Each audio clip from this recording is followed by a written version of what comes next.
10 subjects अगर किसी बच्चे के स्ट्रॉन्ग हैं, उसके लॉजिक क्लियर हैं, अगर उसे 60 to 70% ऑफ द नोट्स भी याद हैं, तो he is going to pass with flying colors. And what are those? Hello guys, Dr. Avirath here. I hope all of you are doing well and preparing well for your exam. And आपके exam के almost 2 महीने यहाँ से रह रहे हैं, और about the revision I have been getting many queries कि लास्ट के 2 महीने में कैसे रिवीजन करना है, कितने रिवीजन करने चाहिए और कैसे करने चाहिए रिवीजन.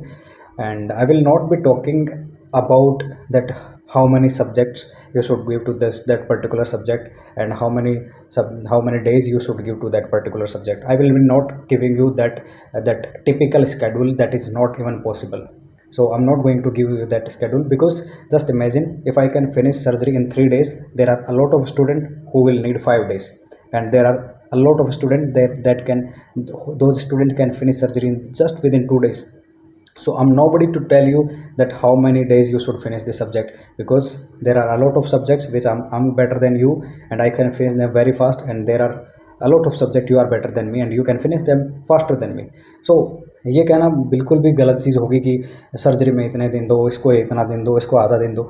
जो सब्जेक्ट आप डिसाइड करोगे कि कौन सी वाली सब्जेक्ट आपकी कमज़ोर है और कौन सी सब्जेक्ट आपकी स्ट्रॉन्ग है.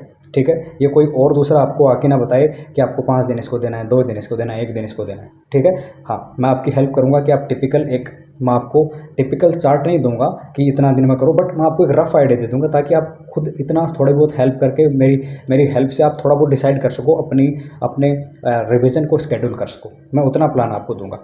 तो सबसे पहले तो हम बात करते हैं कि जो बहुत सारे बच्चे हैं जिनके अभी भी कोचिंग इंस्टीट्यूट में क्लासेस चल रही हैं डिफरेंट जगह पे, तो उनके लिए मेरी यही सजेशन है, जब तक आपकी क्लासेस चलती हैं 15th या 20th ऑफ अक्टूबर तक, तो आप प्लीज़ तब तक आप अपनी प्रॉपर क्लासेस करें और ज़्यादा पैनिक होने वाली ज़रूरत नहीं है. ठीक है, these are really old institute and they know how to make you pass the exam. So please follow what they are saying you, and just try to take your proper notes for every class, and try to revise those notes 2 times at least, one after your class and one before the class start on the next day.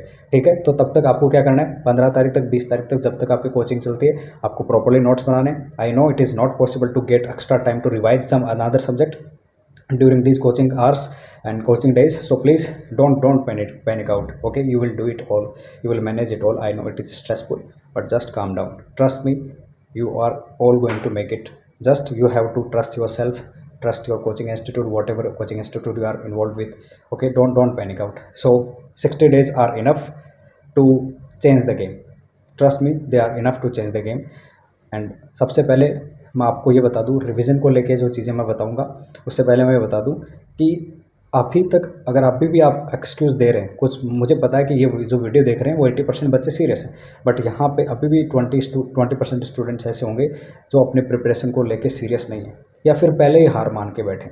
तो please मेरी request है, with folded hand I am requesting to all of you that until you pass this exam, do not celebrate anything कि हाँ मेरे इतने number आ गए मैं पास हो जाऊँगा, मेरे मॉक में इतने आ गए तो मैं पास हो जाऊँगा, या फिर मेरे मॉक में 100 ही आए हैं, 110 ही आए हैं, 150 नहीं आए हैं तो मैं फेल हो जाऊँगी. नहीं, ऐसा कुछ भी नहीं है. बहुत सारे बच्चे मैं आपको ऐसे दिखा सकता हूँ जिनके 180 तक मॉक टेस्ट में नंबर आए हैं और वो पास नहीं हुए, जस्ट बिकॉज ऐसा नहीं है कि मॉक टेस्ट में 180 आने वाला पास नहीं होगा.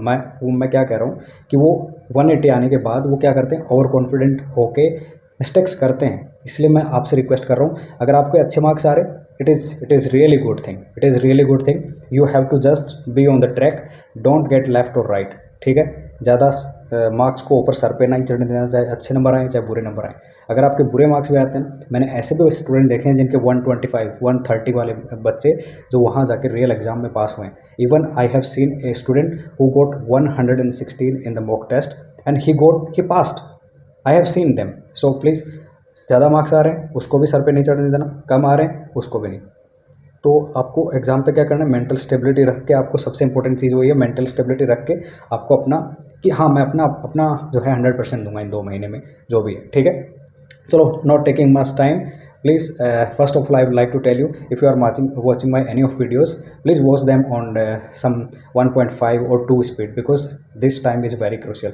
It is not time for YouTube and everything. I know you are here to take some help, but watch the videos in 1.5 or 2 speed, okay, so that you can have some time to revise. Okay, before I give you some schedule, one very important question and a very frequently asked question from many students, that how many revisions they should do.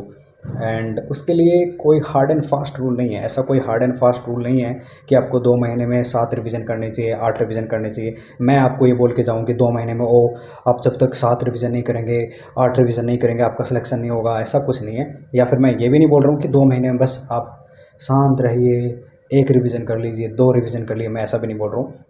मैं आपको वो suggestion करने वाला हूँ। I am going to give you the right suggestion that what can be manageable, what can be manageable, okay, what how many revisions we can manage, what is humanly possible, okay. I'm not going to give you some typical scenario, okay, just finish gynae in 1 day, then next day is PSM, next day surgery. No, that's not possible. Even if you are doing that, trust me, you are not at the right track. Trust me, you are not at the right track if you are finishing subjects like gynae, PSM at this moment in 1 day. No, please don't do that mistake. You have enough time, you have to give respect to every subject, but you have to give more weightage and respect to the subjects which will bring you good marks, and that will make you pass the exam, okay. So talking about a number of revisions, I do feel that you have that much time that you can finish at least 3 revisions. Honestly speaking, 3 revisions are minimum. If you can manage, please try to do 4 or 5 if you can. अगर आप already पहले से prepare कर रहे थे तो आप 4-5 revision आप कर सकते हैं, बट अगर आपने अभी तक फर्स्ट रीडिंग फिनिश की है तो आप एटलीस्ट ट्राई करिए कि जो इंपॉर्टेंट सब्जेक्ट्स हैं उनके 3 रिवीजन हो एटलीस्ट। और जो ज़्यादा अगर आपके पास टाइम नहीं मिल पा रहा है और जो सब्जेक्ट लेस मार्क्स वाले हैं, जो माइनर सब्जेक्ट हैं, उनको एटलीस्ट 2 बार, और कोशिश तो यही करो कि जो कम से कम 15 सब्जेक्ट आप 3 बार रिवीजन करो। अगर नहीं हो पा रहा है तो इंपॉर्टेंट वाले सब्जेक्ट को 3 बार, एटलीस्ट 3 बार करना है, और जो सब्जेक्ट माइनर सब्जेक्ट है उनको 2 बार आप एटलीस्ट दें। मैं आपको सजेस्ट ये करूँगा कि अगर आपने अभी तक आपकी फ़र्स्ट रीडिंग कंप्लीट नहीं की है तो आप कोशिश करो कि आप 15 या 16 सब्जेक्ट, मैक्सिमम 16 सब्जेक्ट के आसपास अपनी प्रिपरेशन रखो। मैं गारंटी देता हूँ, अगर किसी बच्चे को 10 सब्जेक्ट लॉजिकली आते हैं, लॉजिकली मतलब जिसमें कॉन्सेप्ट्स क्लियर हैं, 10 सब्जेक्ट्स अगर किसी बच्चे के स्ट्रॉन्ग हैं, उसके लॉजिक क्लियर हैं, अगर उसे 60 to 70% ऑफ द नोट्स भी याद हैं, तो he is going to pass with flying colors. And what are those 7 to 8 subjects? जो 4 मेजर सब्जेक्ट हैं उनमें से 3 जो सब्जेक्ट्स हैं वो आपकी अच्छी होनी चाहिए। अच्छी I mean you know the logic of that subject, not everything. Please कभी भी कोशिश नहीं करना कि मैं 2 महीने में इस बात को लेकर डिप्रेशन में नहीं जाना है कि मेरे को कुछ याद ही नहीं है, मेरे नंबर तो ठीक नहीं आ रहे हैं, मेरे कुछ याद भी नहीं है, मैं तो भूल रहा हूँ सब कुछ। ये सबके साथ होता है, ये आप पहले बच्चे नहीं हो जिसके साथ ऐसा हो रहा है, ये मेरे साथ भी हुआ था, बाकी जो लोग पास करके गए हैं, आप किसी सीनियर से बात कर सकते हो, सबके साथ ऐसा होता है। तो पैनिक करने वाली बात नहीं है, वहाँ ऑप्शन आपकी सबकॉन्शियस मेमोरी है ना। अरे आप इतनी मेहनत कर रहे हो, उसका कोई वेस्टेज नहीं जाएगा। ऐसे नहीं है कि वो उस मेहनत का कोई मतलब ही नहीं है। आप मेहनत कर रहे हो तो सबकॉन्शियसली आपके दिमाग में चीज़ें फीड हो रही हैं, ठीक है। जब आपके सामने ऑप्शन आएगा आप कर लोगे, तो उस चीज़ को लेकर पैनिक नहीं होना है कि मैंने रिवीजन शायद कम हुए हैं, मुझे याद ही नहीं है, याद नहीं है। नहीं, ऐसा करके प्लीज़ गिव अप नहीं करना है, ठीक है। रिवीजन करते जाओ अपने हिसाब से, रिवीजन किया साइड में रखा, रिवीजन किया साइड में रखा, ठीक है। ज़्यादा पैनिक होने वाली बात नहीं है, सब कुछ नहीं याद कर सकते, ठीक है। मुझे 216 आए, जिसके 250 भी आए उसको भी नहीं याद है, ठीक है। जिसको 150 आए वो भी, उसको भी नहीं याद है, ठीक है। सब कुछ याद करना पॉसिबल नहीं है, बट आपको क्या याद रखना, इंपॉर्टेंट हाईलाइटेड पॉइंट जो हैं एटलीस्ट वो आपको याद हो, ठीक है। बहुत सारे सब्जेक्ट्स में हैं जो चीज़ लॉजिकल है उसको समझो, जो चीज़ नहीं समझ में आ रही, रटने वाली चीज़ है उसको रटो, ठीक है। जो चीज़ नहीं आ रही उसकी ज़्यादा बोधरेशन लेनी नहीं है, ठीक है, इस पॉइंट पे। So let's talk about that, how to finish those 3 effective revisions in last 60 days. Okay, so please ये रिवीजन आपके ऐसे होने वाले रिवीजन हैं जो कोई घासा पीटी या फिर घास नहीं काट रहे हैं आप। 3 रिवीजन में से 2 रिवीजन आपके इतने शानदार और इफेक्टिव रिवीजन होने चाहिए कि आपको रिकॉल में बैठते ही सारा कुछ याद आए, ठीक है। आप घास कितने भी काटोगे, एक दिन में एक गायने जैसे सब्जेक्ट फिनिश करोगे, उसका फ़ायदा कुछ ज़्यादा होने वाला नहीं है, ठीक है। तो आपको स्लो और इफेक्टिव रिवीजन, कॉन्सेप्चुअल रिवीजन करना है, कॉन्सेप्चुअल रिवीजन से मेरा मतलब क्या है, जैसा टीचर ने बताया है आप कोशिश करो कि उन चीज़ों को रिकॉल करके वैसे ही आप रिवाइज करो, ठीक है। जो चीज़ें समझने वाली हैं उनको समझो, जो याद करने वाली है उनको समझो, उनको याद करो, ठीक है। जो याद करने वाली चीज़ है उसको याद करो, जो समझने वाला लॉजिकल चीज़ है उसको लॉजिकली समझो, ठीक है। तो मैं बता दूं, सबसे पहले मैं आपको बता दूं, प्लीज़ ये रिवीजन तभी आपको पॉसिबल है, कम से कम आपको 2 सब्जेक्ट्स के रिवीजन करने स्टार्ट करने पड़ेंगे, 2 subjects. Now many of student will be giving excuse, oh we are not that type of student that we cannot finish 2 subjects in one day, or we cannot manage 2 subjects in a day. So first of all I would like to tell you that please stop giving the excuses. If you want to take a real guidance or real suggestion from my side, I feel you should at least trust a bit. अगर आपको मुझ पर थोड़ा सा भी भरोसा है तो आप ये चीज़ फॉलो करो, और फिर उसके बाद मुझसे बात करना रिजल्ट के बाद, ठीक है। तो थोड़ा सा भरोसा करके मुझ पे ये बातें सुन लो। अगर आपको अच्छा लगे ठीक है, नहीं लगे कोई बात नहीं, आप अपने हिसाब से करो, किसी और सीनियर की गाइडेंस लेकर हो।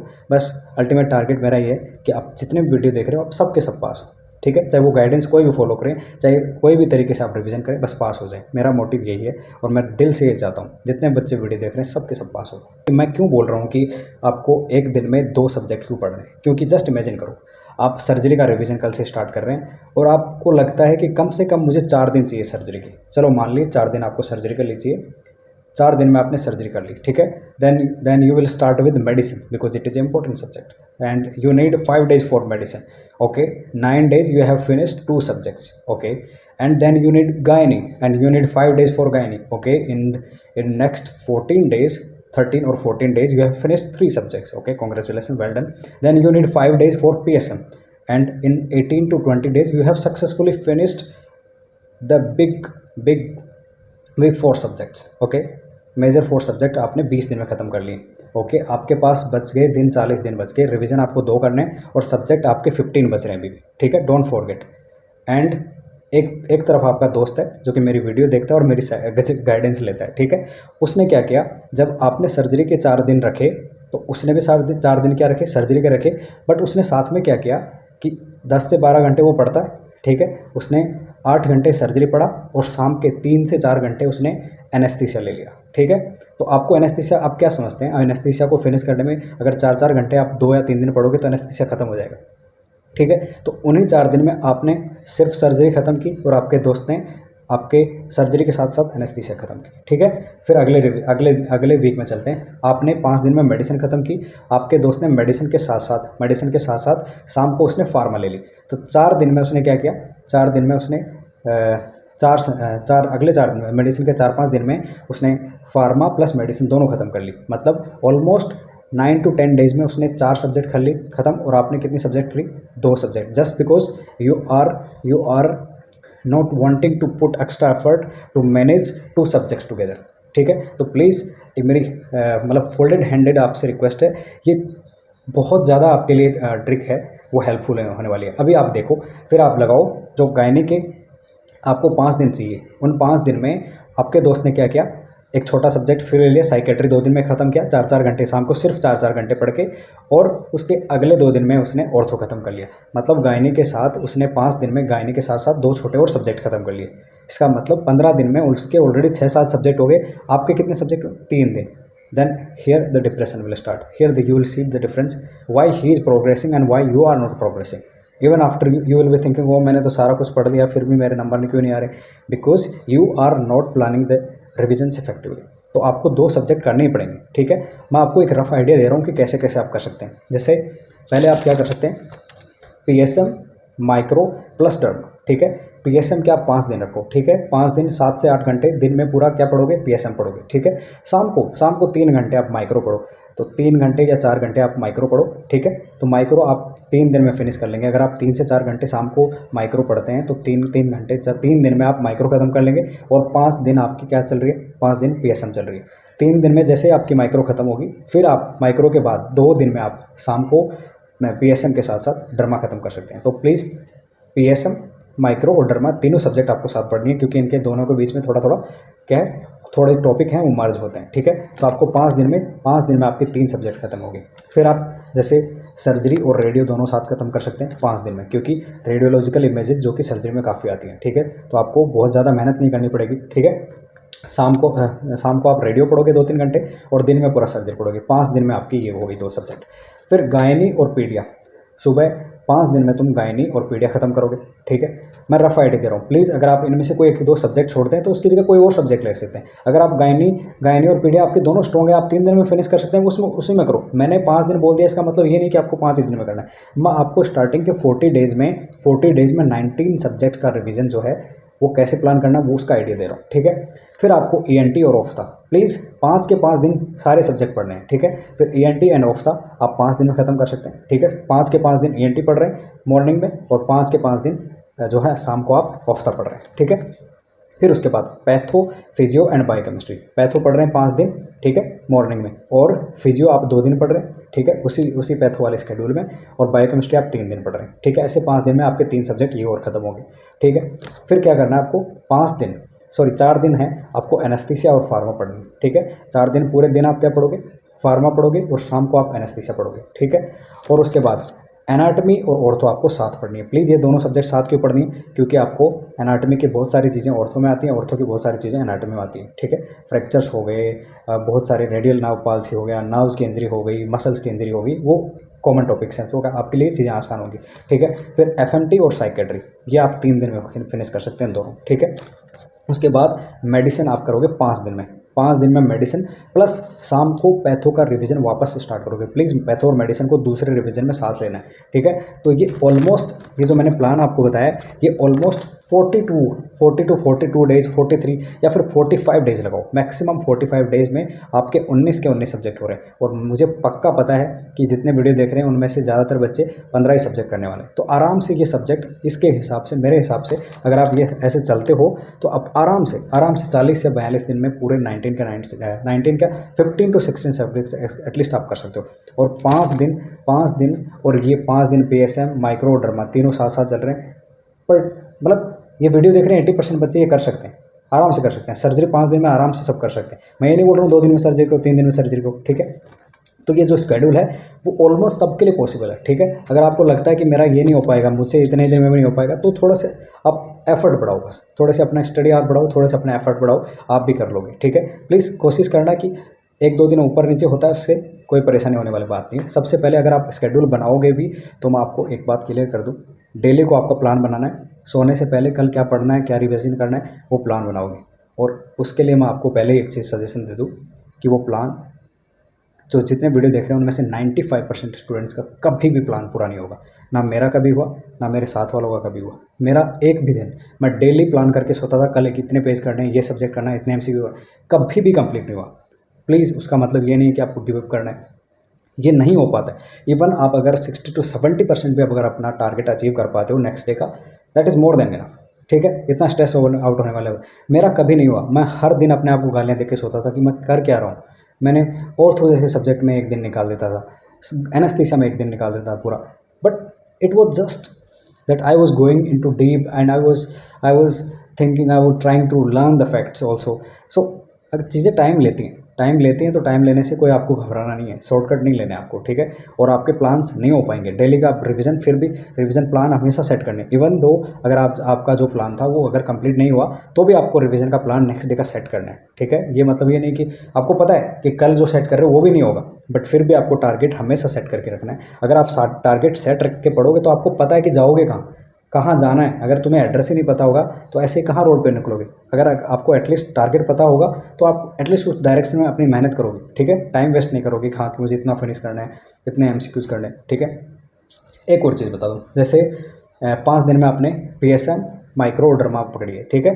तो 6-7 घंटे मैंने स्टार्टिंग मेजर सब्जेक्ट को दिया ना, उनमें से 5 घंटे आप नोट्स रिवाइज करोगे, साथ में 7 घंटे, मान लो PSM अगर डेली का आप PSM 7 घंटे पढ़ते हो, 5 घंटे नोट्स, 2 घंटे MCQ, ठीक है। फिर माइक्रो अगर आप 4 घंटे पढ़ते हैं, 2 घंटे उसके नोट्स और 2 घंटे उनके जितना पार्ट पड़ा उसके MCQs। तो आपको एक और सजेशन देना चाहूँगा कि 5 से 7 दिन में आप कम से कम, अगर आप प्रेपलेटर या फिर किसी और प्लेटफॉर्म से कर रहे हैं, तो 5 से 7 या 10 दिन में आप मैक्सिमम एक मॉक टेस्ट जरूर दें। प्लीज़ मॉक टेस्ट में मार्क्स कितने आते हैं वो मैटर नहीं करता, आपको मॉक टेस्ट क्यों देना है, ये इसलिए देना है कि आपको आपका ब्रेन ट्रेन हो सके 5 घंटे बैठने के लिए। आपके जो दिमाग को, आपके शरीर को आदत तो पड़े कि 5 घंटे क्वेश्चन पढ़ने की आदत पड़ रही है, क्वेश्चन पढ़ने की प्रैक्टिस हो रही है। Please trust me, this mock test will help you a lot, and I am going to upload the next video on how to go about mock test, how can you prepare, how can mock test help you in your preparation. I am going to film the video and upload soon. Okay, तब तक आपको please 2 revision एक साथ लेके चलने हैं, 2 subject के। But ये नहीं कि गायनी और पीएसएम जैसी बड़ी बड़ी सब्जेक्ट एक साथ ले ली, नहीं नहीं, एक बड़ा सब्जेक्ट, एक छोटा सब्जेक्ट, ठीक है। ऐसे आपको पढ़ना है, आराम से पढ़ो, ज़्यादा टेंशन लेने वाली बात नहीं है। 1000 लोगों की 1000 बातें सुननी नहीं है, ठीक है। जिसकी बातें अब आपके लिए काम कर रही हैं उसी की गाइडेंस लो, चाहे वो कोई भी हो, ठीक है। आपका सीनियर हो, आपका जूनियर हो, आपका कोई और फ्रेंड हो, जिसकी चीज़ें आपके लिए काम कर रही हैं उसकी सजेशन लो, और ईमानदारी के साथ पूरी मेहनत करते रहो। बस इतनी मेहनत करो कि आपको खुद को फील हो जाए कि यार मैं डिज़र्व करता हूँ, आई रियली डिज़र्व टू पास। आपको खुद को दिल से फील होना चाहिए। अरे देखो, पास होने की इच्छा सबकी है, जितने वीडियो देख रहे हैं सबकी इच्छा है, बट उसके लिए कितने लोग ईमानदारी से मेहनत कर रहे हो। अपने आप से, अपने दिल पे हाथ रख के बोलो और पूछो अपने आप से कि क्या तुम इतनी मेहनत कर रहे हो जितनी पास होने के लिए चाहिए? क्या तुम सिंसियरली उतने एफर्ट डाल रहे हो जितने चाहिए? क्या उतने एमसीक्यू सोल्व कर रहे हो? क्या उतने रिवीजन कर रहे हो? क्या उतना सिंसियरली और इतना लॉजिक से पढ़ रहे हो? अगर नो है तो प्लीज़ थोड़े से एफर्ट बढ़ाओ, थोड़े से सिंसियर हो, ठीक है। अपने आप से ईमानदार हो, ठीक है। अब इतने ये टाइम वेस्ट करने वाला टाइम नहीं है, ठीक है। आप गॉसिप कर रहे हो, चाय पे बैठे हो दोस्तों के साथ, प्लीज़ 2 महीने डेडिकेटेड दो, and your life will completely change, ठीक है। Trust me, okay. And I wish you all the best. Please prepare well, and if you have any query related to anything, please you can drop me a message on my Instagram, and I will be more than happy to contact and help you guys. And thank you so much for watching this video with so much of patience, and thank you so much. And please like, share and subscribe.